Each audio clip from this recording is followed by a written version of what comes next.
Baik, kita lanjutkan. Di antara amalan yang dianjurkan selain puasa adalah qiyamul lail, adalah salat malam. Dalilnya jelas, kata Rasulullah SAW, man qama ramadhana imanan wa ihtisaban ghufira lahu ma taqaddama min dzambih.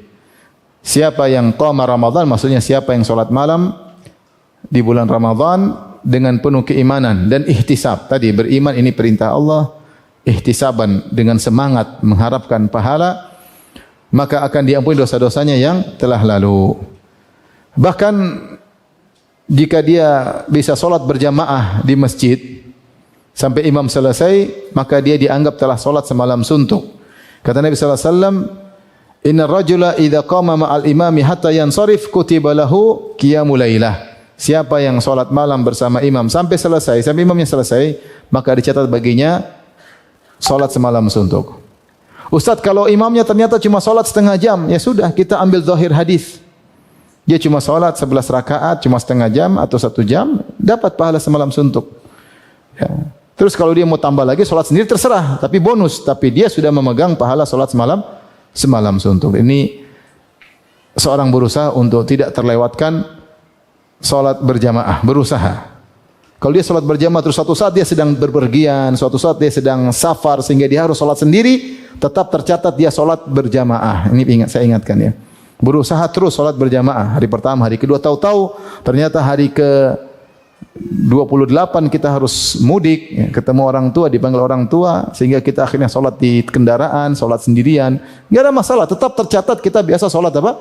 Berjamaah. Karena Rasulullah bersabda, "Idza maridul abdu aw safar kutiba lahu makana ya'malu muqiman sahihan." Jika seorang hamba sakit atau sedang bersafar, tetap dicatat baginya amal perbuatan yang biasa dia kerjakan ketika sedang sehat dan ketika sedang tidak bersafar. Maka seorang berusaha tidak melewatkan salat berjamaah karena pahalanya adalah pahala salat semalam suntuk. Diriwayatkan istri dari Habib Abi Muhammad, dia berkata kepada Habib ketika di malam hari dia bangunkan untuk salat malam, "Qad dhahabal lailu," telah pergi malam. "Wa baina aidina tariqun ba'id," ya.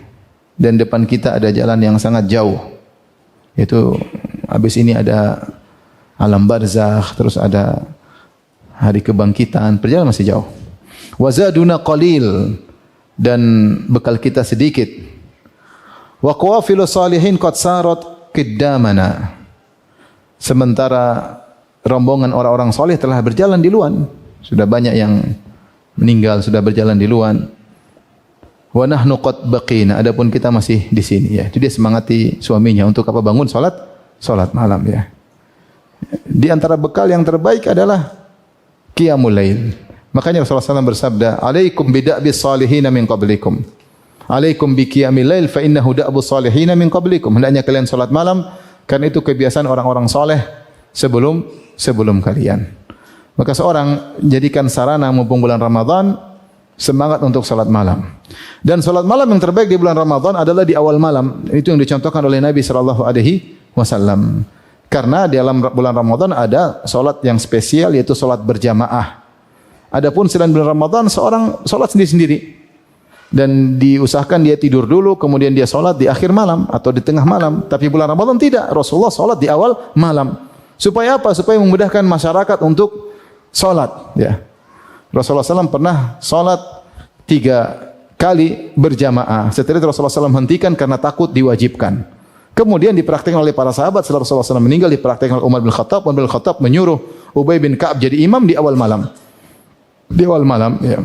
Maka seorang hukum asalnya berusaha salat malam di awal malam. Sebagian ulama mengatakan kecuali seorang yang hafid Quran kemudian ternyata di masjid mungkin dia tidak bisa tidak bisa puas, maka dia boleh salat di akhir malam, boleh. Ini pendapat sebagian ulama. Tapi secara umum masyarakat salat di masjid. Secara umum masyarakat tidak hafal Quran, maka diimami oleh seorang hafid untuk menemani masyarakat, semoga dia juga dapat pahala banyak karena dia menuntun masyarakat untuk bisa salat malam di awal malam, ya. Di awal malam, ya. Saya katakan tadi ada sebagian ulama mengatakan bagi orang yang hafal Quran, jika masjid sudah dicukupi oleh para hafiz-hafiz, dia boleh salat sendiri agar dia bisa bersendirian dalam salat, tetapi secara umum masyarakat hendaknya salat di masjid. Ya, ini ada pendapat yang lain, tapi intinya secara umum masyarakat salat masjid dan dianjurkan di awal malam, bukan di akhir malam. Supaya apa? Masyarakat mudah untuk bisa salat, karena itu diperhatikan oleh Nabi. Nabi pernah salat tarawih sampai lewat setengah malam. Kemudian Rasulullah SAW selesai. Maka sahabat berkata, masih minta tambah. Kata para sahabat, ya Rasulullah, lau naffaltana baqiyata lailatina hadhihi. Ya Rasulullah, baru lewat setengah malam. Mungkin Rasulullah salat pada Isya, taruhlah sampai jam 1 misalnya. Masih ada 2 jam, 3 jam lagi. Kata sahabat, ya Rasulullah, tambah dong, masih ada setengah lagi. Subhanallah, kalau kita dari jam 8, jam 1, alhamdulillah, akhirnya selesai. Sahabat masih ingin nambah. Maka Rasulullah berkata, man qama ma'al imami hatta yansarif kutiba lahu qiyamul lailah. Siapa yang salat sampai selesai, sudah dicatat pahala semalam apa? Semalam suntuk. Jadi berusaha salat malam. Apalagi ada masjid yang kemudian misalnya baca Al-Quran runut, sehingga kita bisa dengarlah lantunan hatam Quran 1 kali hatam di suatu masjid. Kalau bisa ada, kita sabar, kita dengerin salat dari awal, dan kita harus serius untuk salat malam tersebut. Jangan telat, itu datang benar-benar maghrib di masjid, isya di masjid, nungguin sambil nunggu imam kita baca Quran. Serius, kita seriusin malam-malam yang indah di bulan Ramadan. Alhamdulillah kita masih ada umur, masih ada nafas, masih bisa menikmati bulan Ramadan. Betapa banyak orang yang sudah tidak bisa lagi menikmati bulan Ramadan. Ingat kata tadi, nasihat dari wanita seorang saleh, zaduna qalil. Bekal kita cuma apa? Sedikit. Kita selama ini sibuk bekal dunia, bekal akhirat kita kurang perhatian. Ini kesempatan bagi kita untuk memperbanyak bekal akhirat. Saya sering sampaikan kepada jamaah-jamaah kalau mereka lagi tawaf, silakan Bapak Ibu minta kepada Allah. Dunia boleh, tapi jangan dunia yang banyak-banyak diminta. Minta banyak-banyak apa? Akhirat. Dunia boleh. Jangan tawaf 7 putaran, ya Allah lunasi hutangku, lunasi hutangku. 7 putaran, ya Allah bangunkan rumahku. Ya. Minta dunia, minta juga apa? Akhirat. Justru akhirat yang paling banyak kita minta. Karena dunia kan kita tinggalkan. Ya, kita menuju pada alam baru yang akan abadi, kita tinggal di sana. Maka bekal kita perlu banyak untuk membangun istana di akhirat kelak.